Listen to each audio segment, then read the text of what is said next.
Mr. Speaker, it is very timely that we are considering the Intelligence Authorization Bill today, as there have been several troubling incidences in the last few weeks that require an immediate response by the Congress.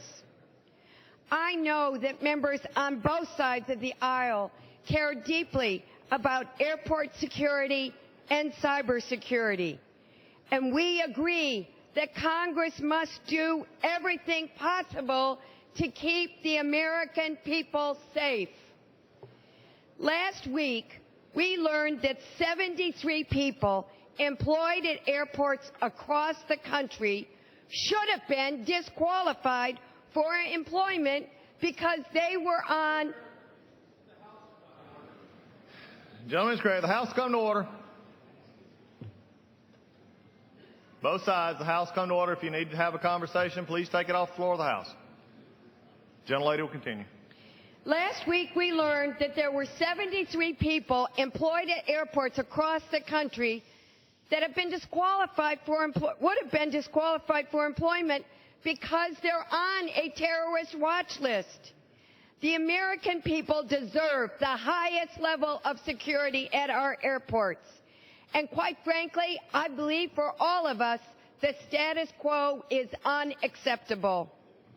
While it's easy for us to blame the TSA for this lapse in security, it is shocking that the TSA does not have access to and that the current policy does not authorize them to have access to the information that they need so that they can keep us safe, nor do other appropriate agencies.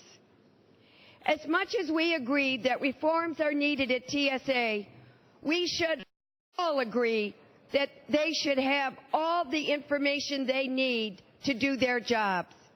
It is critical that our intelligence and security agencies are sharing information with each other because they have the same mission, keeping the American people safe.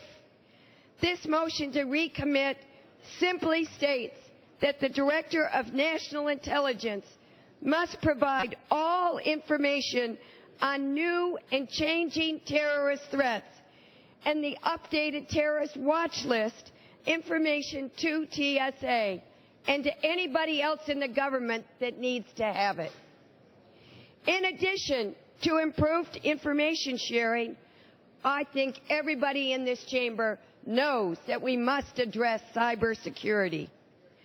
Cyber attacks are becoming a routine event in the United States today, and it demands an immediate response and investigation. Americans deserve the peace of mind in knowing that their personal information is secure and not vulnerable to hacking by cyber criminals.